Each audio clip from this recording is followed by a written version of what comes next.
Argentina ও সাফল্য যেন এখন সমার্থক। গত জুলাইয়ে কোপা আমেরিকার শিরোপা জয়ের পর বিশ্বকাপ বাছাইয়ের ম্যাচেও জয়ের ধারা অব্যাহত রেখেছে তারা। লিওনেল স্কালোনি দল আজ 2026 বিশ্বকাপ বাছাইয়ে চিলির বিপক্ষে জিতেছে 3-0 গোলে। এ জয়ের পর আর্জেন্টিনার অবিশ্বাস্য সাফল্যের রহস্য নিয়েও কথা উঠেছে। 2021 সালে কোপা জয়ের মধ্য দিয়ে শুরু হওয়া বিশ্ব চ্যাম্পিয়ন আর্জেন্টিনার অভিযাত্রায় ক্লান্তির কোনো ছাপও পড়ছে না। বিষয়টি নিয়ে আজ চিলি ম্যাচের পর কথা বলেছেন আর্জেন্টিনা কোচ লিওনেল স্কালোনি। তার দাবি, আর্জেন্টিনা দল নিজেদের অন্যদের চেয়ে সেরা মনে করে না, তবে বর্তমান সময়টা যে ভালো যাচ্ছে সেটিও স্বীকার করেছেন স্কালোনি। একটানা দলের জয়ের ক্ষুধা ধরে রাখা নিয়ে সংবাদ সম্মেলনে স্কালোনি বলেছেন, প্রতিযোগিতা থেকে আমরা অনুপ্রেরণা পাই।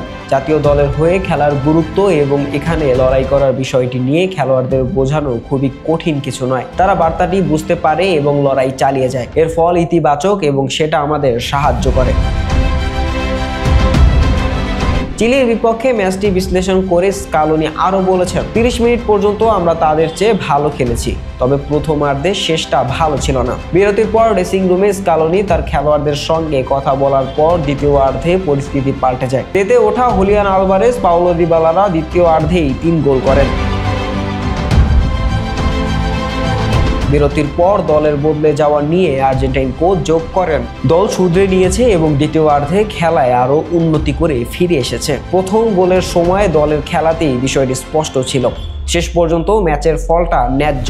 আর্জেন্টিনা এই দলকে বাকিদের চেয়ে এগিয়ে রাখার প্রসঙ্গে স্কালোনি বলেছেন, আমি মনে করি না আমরা বাকিদের চেয়ে সেরা, সবকিছুতে খুবই সমান। হ্যাঁ, আমরা ভালো সময় পার করছি এবং আমাদের এভাবেই কাজ করে যেতে হবে।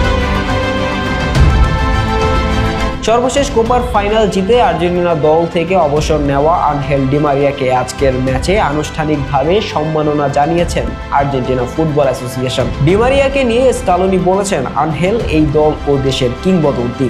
আমরা তাকে যা বলার আগেই বলে দিয়েছি। জাতীয় দলের দরজা তার জন্য সব সময় খোলা।